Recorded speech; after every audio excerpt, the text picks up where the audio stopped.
Awas hati-hati. Semua amal itu akan diikat dengan niatnya. Dengan niat itulah diberikan oleh Allah dua hal. Satu, berpahala atau tidak. Jadi investasi akhirat atau tidak. Yang kedua, kesungguhan kita untuk mencapai itu. Jadi bapak ibu ini punya pekerjaan nih, ya. Serius tidaknya tergantung motivasi niatnya. Kalau bapak niat bakal serius, kalau nggak niat gak akan serius. Anda jadi tentara nih, kalau niat betul jadi tentara akan sungguh-sungguh. Kalau nggak niat ya biasa-biasa saja, ada tugas kerjakan, nggak ada santai. Anda kuliah kalau niatnya benar, sungguh-sungguh belajarnya. Duduk paling depan, dengarkan dengan baik, catat, nggak paham nanya. Makanya masuk dengan keluar beda. Masuk belum paham, keluar sudah paham. Ini duduk, masuk kelas, duduk di kursi barisan belakang. Duduk di kelas, bangku deretan belakang. Gitu kan, di dalam kelas penuh dengan obrolan. Dengan pikirin. Nggak pernah nanya, pulang. Mau ujian, minggu tenang jadi minggu gelisah. Pinjam catatan teman. Nah itu belum niat, nggak niat tuh kuliahnya. Ya, kalau mau niat tuh sungguh-sungguh pasti serius. Jadi semua pekerjaan itu akan jadi tercapai hasilnya kalau sungguh-sungguh, kalau serius. Serius. Ya, jadi kalau melamar sekali ditolak, kedua kali terus, 3 kali, 4 kali. Ya. Kalau tidak ada di tempat itu, cari tempat lain. Ada seorang pemain biola tingkat tinggi, itu biolanya saja harganya puluhan miliar. Kalau sekali konser, itu tarif konser biola itu bisa di atas 1-2 miliar. Tiba-tiba dia coba iseng ngamen di pinggir jalan. Ya, jadi kalau kita di kereta di New York itu ada stasiun, di situ suka ada yang ngamen-ngamen itu. Iseng beliau ngamen, gak ada yang tahu kalau itu pemain biola termahal di dunia. Begitu memainkan musiknya, bagus musiknya, yang dikasih cuma recehan. Sekian sen, dapatnya berapa? Ya cuma sekian dolar, 4-5 dolar aja. Padahal ini kalau manggung tarifnya bisa 2 miliar. Tapi analisis komentarnya sangat luar biasa. Ternyata manusia itu, perhatikan, kalau ingin sukses harus pandai menempatkan diri.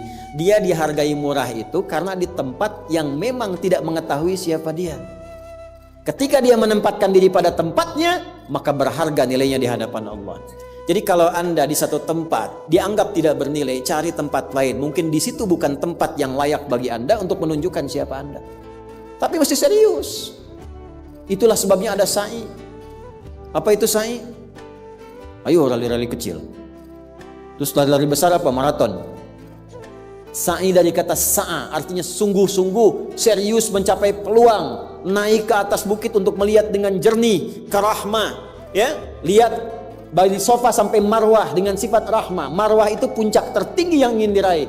Maka gunakan dengan sa'i, sungguh-sungguh serius. Kalau lihat peluang kejar walaupun dengan berlari. Kalau nyampe nggak ketemu, balik lagi. Walaupun sampai bolak-balik.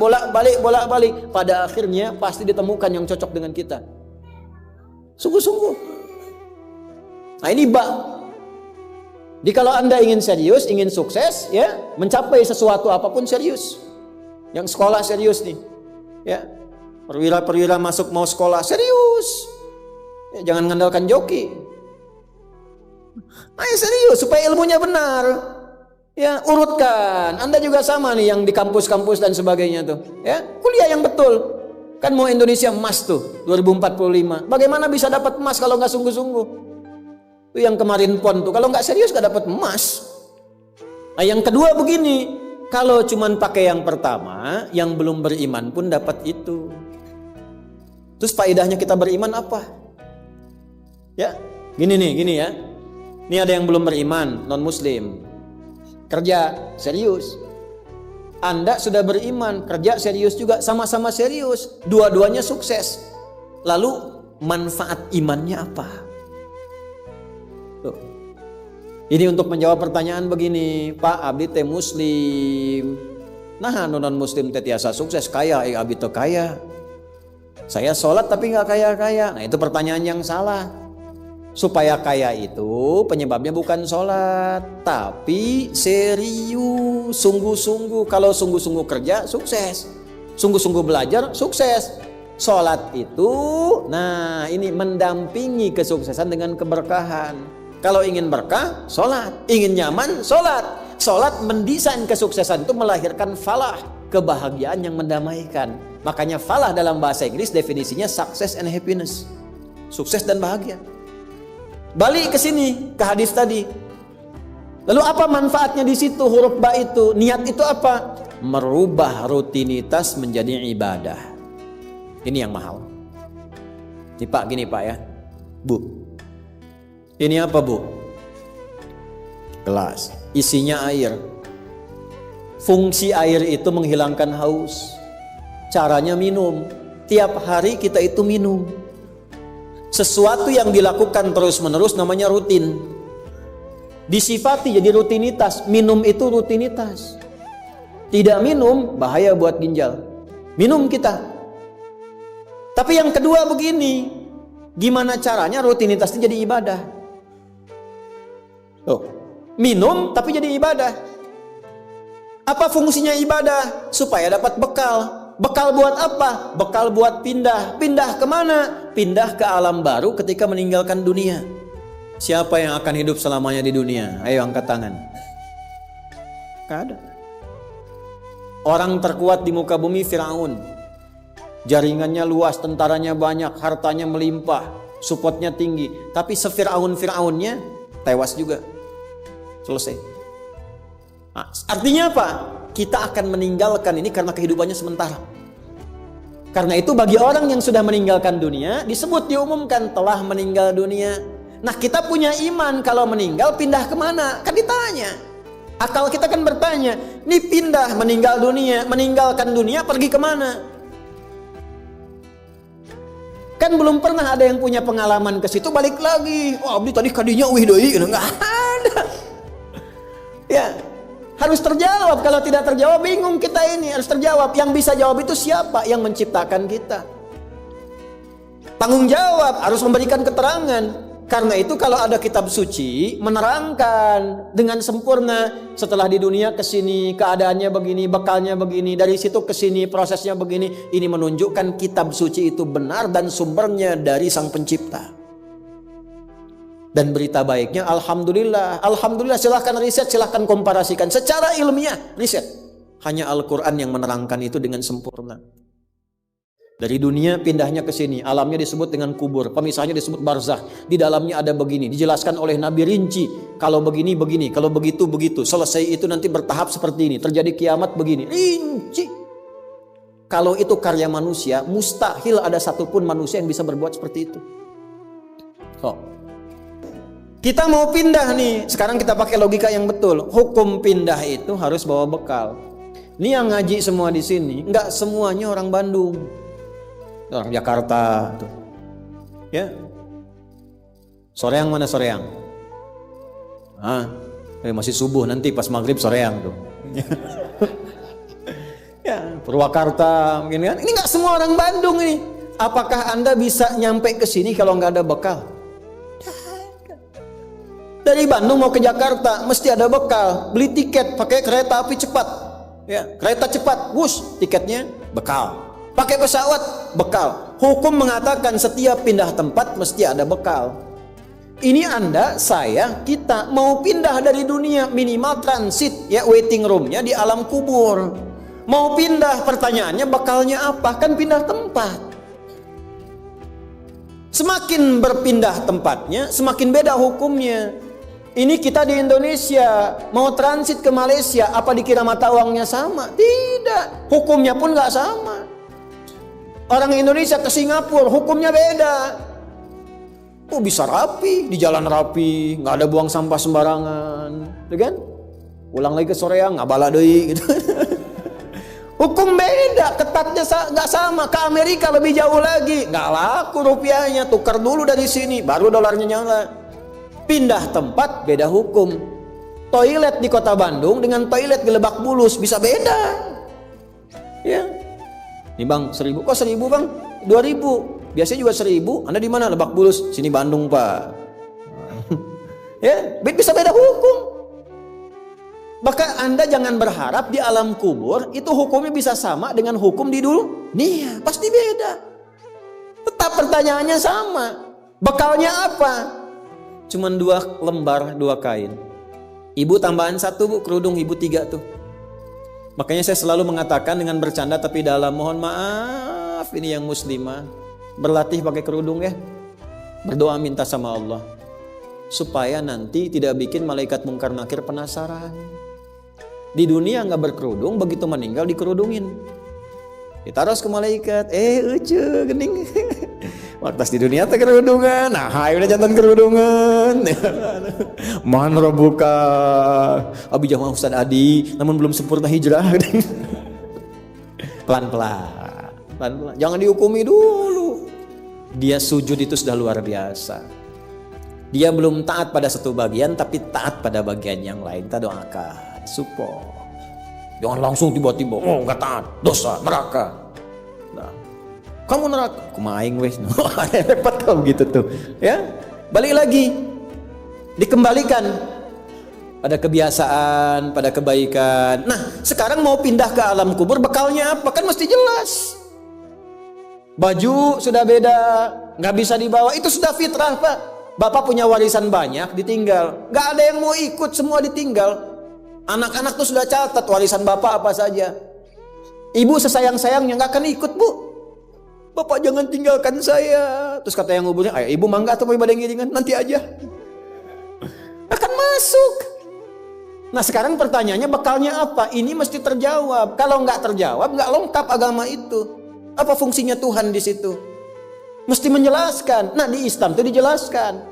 Bekal yang kita bawa pulang meninggalkan dunia itu, itulah yang disebut ibadah. Itu. Setiap dikerjakan ada poin ditulis. Poin itulah nama bekalnya. Namanya ajrun namanya. Lahum ajrun ghairu mamnun. Yang kita sebut dengan pahala. Yang menjadikan itu dapat, pahala itu diraih, bekal ibadah itu dapat, itulah niat. Itulah niat.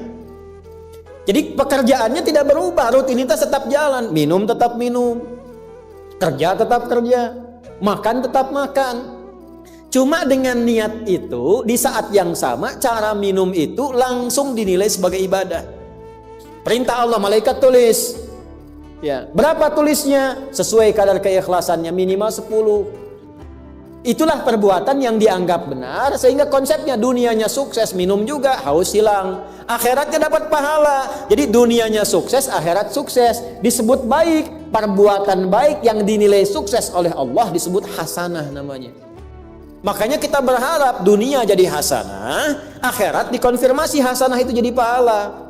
Maka kita berdoa, Al-Baqarah ayat 201, Rabbana atina fid dunya wa fil akhirati wa qina. Apa tafsir hasanah terkait ibadah? Tafsir hasanah terkait ibadah pindah surat ke surat 6. Ayat berapa? 160. Man jaa bil hasanati falahu asyru amsalha. Minimal kalau diniatkan jadi ibadah tulis 10. 10 itu yang disebut bekal pulang. Sebelum meninggal tampilkan nanti punten Pak ngetang nate sanes kieu nya 1, 2, 3, 4 itu hitungan dunia. Cara menghitungnya 1 ke 2 500 tahun, 2 ke 3 500 tahun, 3 ke 4 500 tahun. Nanti semua itu diakumulasi, ditampilkanlah surga yang sesuai dengan pahala kita. Kapan ditampakkannya? Saat sakaratul maut, sebelum meninggal. Sifat ibadahnya disebut, sifat orang yang rajin ibadah disebut abdun, jamaknya ibadun. Ketika mau meninggal ditampakkan, karena ditampakkan tenang dia, nyawanya tenang, jiwanya nyaman. Sifat jiwa yang dilatih ibadah saat latihan disebut tumakninah. Ruku anjen, jangan dulu itidal sampai tumakninah. Sujud jangan bangkit dulu sampai tumakninah. Kebiasaan tumakninah punya sifat namanya mutmainnah. Makanya saat akan meninggal disebut ibadahnya, disebut mutmainahnya. Di mana? Quran surah 89 ayat berapa? Ayat 27 sampai 30. Ya ayyatuhan nafsul mutmainnah, irji'i ila rabbiki radiyatan mardiyah fadkhuli fi ibadi, disebut ibadnya. Wadkhuli jannati, ditampakkan surganya. Ini surganya anjeun teh ieu tina amalan-amalan yang telah dilakukan selama hidup. Kalau yang nggak ada bekal, tampaknya yang jelek-jelek sesuai kebiasaannya. Ya. Kebiasaan dugem ditampakkan lenggel. Ini bingung, la ilaha illallah, geleng lagi, la ilaha geleng lagi. Yang biasa tahlil, biasa ngaji, wafat sesuai kebiasaan, sesuai ajalnya. Tampak. Nah, sekarang untuk mencari bekal itu bagaimana? Niatkan menjadi ibadah. Itu fungsinya itu mahal. Pembuktiannya setelah meninggal. Kalau bapak nggak percaya, ibu nggak percaya, dipertanyakan imannya. Silahkan saja nanti lihat setelah meninggal. Ya, cara merubahnya bagaimana? Nanti ada 3 bagian. Karena itu kata Imam Syafi'i, hadis ini sepertiga ilmu. Ilmu itu dipraktikkan lewat amal, makanya hurufnya sama. Ain, lam, mim saat belajar. Ain, mim, lam ditukar, lamnya ke belakang, mimnya ke tengah. Saat diamalkan hurufnya sama. Orang yang mengerjakan itu ain pakai alif, lam dan mim, alimun. Tempatnya alamun, tanda-tanda orang itu kenal Allah, maka dia pakai ilmu. Ilmunya dia amalkan, hurufnya sama semua. Ilmun, amalun, alimun, alamun. Allah disebutnya apa? Rabbil alamin, jama alhamdulillahi rabbil alamin. Jadi kalau kita pakai ilmu, gunakan. Begitu digunakan, tuliskan pahalanya. Kata Imam Syafi'i, hadis ini sepertiga ilmu. Karena ilmu itu ada 3. Ilmu tentang lisan, ilmu tentang perilaku tubuh bagian luar, ilmu tentang hati. Semua perilaku kita bergantung 3 hal tadi. Contoh lisan. Panitia, kalau ada teh manis bagus banget itu. Enggak, ini contoh, bukan minta. Enggak, ini saya sudah ada minuman, enggak usah bikin teh manis. Contoh aja, contoh, ya. Kalau ada teh manis bagus banget itu. Itu lisan. Begitu lisan keluar, panitia langsung mikir, aduh, enggak dibikin tadi katanya. Maka coba di belakang dibikin, walaupun ustadznya bilang contoh, langsung bikin misal contoh gitu kan. Itu lisan. Kerjakan, siap kerjakan, komando, jalan, lisan. Jadi perilaku kita kadang bergantung lisan. Makanya ada ayat dan hadis tentang lisan. Hati-hati. Kepleset lisan lebih parah dibanding kepleset kaki. Bapak kepleset kaki bisa diluruskan lagi. Kepleset lisan lama, Pak. Prajurit keluar dari sini, caci maki tuh panglima tuh. Jangan dipotong videonya ya. Contoh ini mah, contoh. Kepleset lisannya, selesai karirnya. Kepleset kakinya, masih bisa berjalan. Maka lisan tuh ada hukumnya sepertiga bagian hidup kita. Kedua nih, ujung kepala sampai ujung kaki, tangan bergerak, kaki melangkah. Hati-hati. Itu semua ditentukan